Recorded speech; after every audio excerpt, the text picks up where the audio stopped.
Bonjour, bonsoir mesdames, messieurs et un salut particulier à mes abonnés. Nous sommes en fin de semaine et c'est généralement le temps de repos pour la plupart d'entre nous. Euh, Depuis vendredi, c'est le repos, c'est le moment de repos pour les musulmans, pour les juifs et dimanche enfin pour les chrétiens. Donc ce sont des jours qui se suivent. Mais comme nous vivons à l'ère chrétienne, il faut bien que nous nous situions. Nous vivons à l'ère chrétienne, donc c'est le calendrier romain qui est en cours.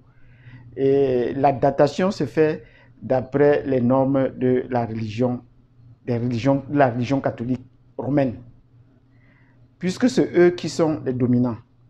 Mais est-ce que leur calendrier, le calendrier romain, est le calendrier exact? Ce n'est pas le calendrier exact. Pourquoi est-ce qu'on continue à l'utiliser alors qu'eux-mêmes, ils le savent que ce n'est pas dans un calendrier exact? Est-ce que nous avons part à ce calendrier-là? Est-ce que ce calendrier-là nous aide? Voilà euh, des questions auxquelles je voudrais apporter ma contribution. Et si vous voulez en savoir plus, il faut donc suivre cette vidéo jusqu'au bout et en vous abonnant, en cliquant sur la cloche de notification. Dans un instant, je vous reviens.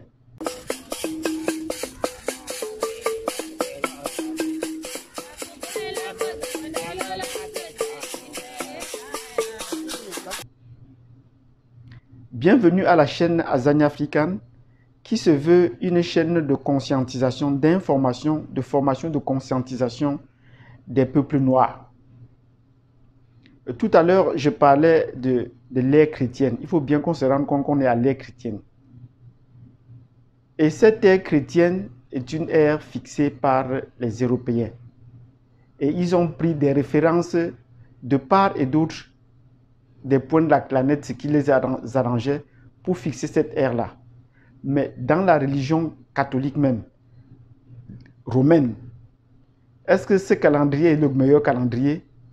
Eux-mêmes, ils le savent, non. Mais pourquoi est-ce qu'ils ont fixé donc un faux calendrier dans lequel ils ont amené le reste de la planète à s'y engouffrer? Pour qu'on s'y retrouve, nous les Africains, il faudrait qu'on essaie de retrouver notre vrai calendrier. Et cela va nous pousser à chercher notre identité. Qui sommes-nous en fait? Est-ce que c'est comme ça que nos ancêtres avaient fonctionné? Or, pour nous détourner de notre chemin, il fallait mettre en place un système qui est un système totalement différent de leur ou du nôtre. Et c'est de cette façon qu'on allait nous déboussoler et nous faire changer de chemin. Rappelez-vous, quand les Européens arrivent en Afrique, ils trouvent que l'Afrique est 2 fois plus construite que l'Europe. Choisissez n'importe quel point de l'Afrique par où ils sont arrivés, ils ont été émerveillés. Que ce soit en Alexandrie, en Égypte, que ce soit à Koumassi, au Ghana. La ville de Koumassi, par les Ashantis, était mieux bâtie qu'aujourd'hui. Il y avait déjà des maisons en étage là-bas. Le travail du fer et des métaux était déjà très avancé. Mais comment se fait-il qu'aujourd'hui, ce peuple a été ainsi nié dans son identité au point qu'elle-même ne se reconnaît plus?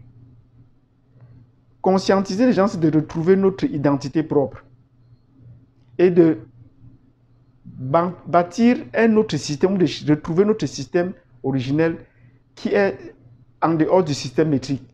Parce que le système métrique ou le système impérial que les Européens ont façonné était un système qui a pour but essentiel de nous détourner de notre chemin et de pouvoir asseoir leur domination sur nous tout en maintenant dans l'esclavage. Comment faire pour nous retrouver dans l'identité? Retrouver notre identité. Le premier élément sur lequel nous devons nous appesantir, c'est d'abord sur le plan physique. Il faut d'abord qu'on sache qu'on est très différent du reste de la planète. Les Noirs sont très différents du reste de la planète. On verra ça dans une autre vidéo où on va parler de ce qu'on n'enseigne pas à l'école. Même quand on dit à l'école que tous les êtres humains sont égaux, ce n'est pas vrai. Tous les êtres humains ne sont pas les mêmes. Mais qu'est-ce qui fait donc la différence entre les êtres humains?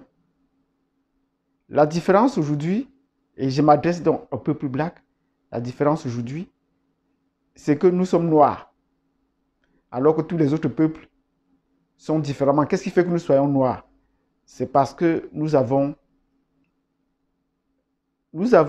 une hormone qu'on appelle la mélanine, sur laquelle nous avons revenu dans une autre vidéo. Et ça qui fait la différence avec les autres peuples qui ont peu ou sinon qui n'ont presque pas. Une deuxième différence, c'est que nous avons des cheveux crépus. Vous aurez beau être sombre, noir, avoir beaucoup de mélanine, mais dès que vous avez des cheveux qui sont lisses, vous n'êtes plus un black au sens propre du terme. Vous pouvez être noir, avoir la mélanine, mais dès que vous avez les cheveux qui sont crépus, donc les cheveux, la nature des cheveux crépus et bouclés fait également la différence entre les peuples blacks et les autres peuples. Ça, c'est une vidéo de généralité parce que nous allons revenir sur ces éléments point par point. Est-ce que vous reconnaissez que vous êtes différent des autres? Est-ce que vous reconnaissez que vous êtes différent des autres?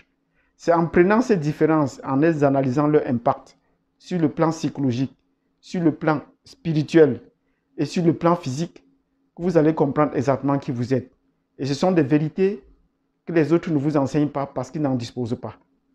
Est-ce que les autres pourraient parler de la mélanine? Nous y reviendrons et expliquer pourquoi ils ne peuvent pas parler de la mélanine. Donc retenez bien ce terme de mélanine. C'est un terme qui va revenir et qui est fondamental dans la race noire, qui est fondamental. Si vous avez aimé cette vidéo et si vous voulez en savoir plus sur les différentes notions, sur les différents termes que nous avons évoqués, nous y reviendrons en détail. Pour un dimanche qui est un dimanche de conscientisation, nous allons donc ouvrir une page et que chaque week-end, on va essayer de revenir sur la conscientisation, le système métrique, le système impérial, la mélanine, quel est son impact sur nous et comment bâtir notre identité à nous-mêmes. Ce n'est pas les autres qui vont nous aider à nous bâtir. Si vous aimez cette nouvelle thématique portant sur la conscientisation et la recherche, la construction de l'identité de l'être noir, n'hésitez pas à liker cette vidéo, à vous abonner, à partager et surtout à cliquer sur la cloche de notification. Au moment où on va rentrer dans les détails, vous serez au courant, vous serez informé de chaque vidéo que nous allons publier à ce sujet. Je vous remercie pour votre aimable attention et nous disons la paix. Et comme le disaient certains qui partagent cette chaîne avec nous, au TEP, tous les Kémites.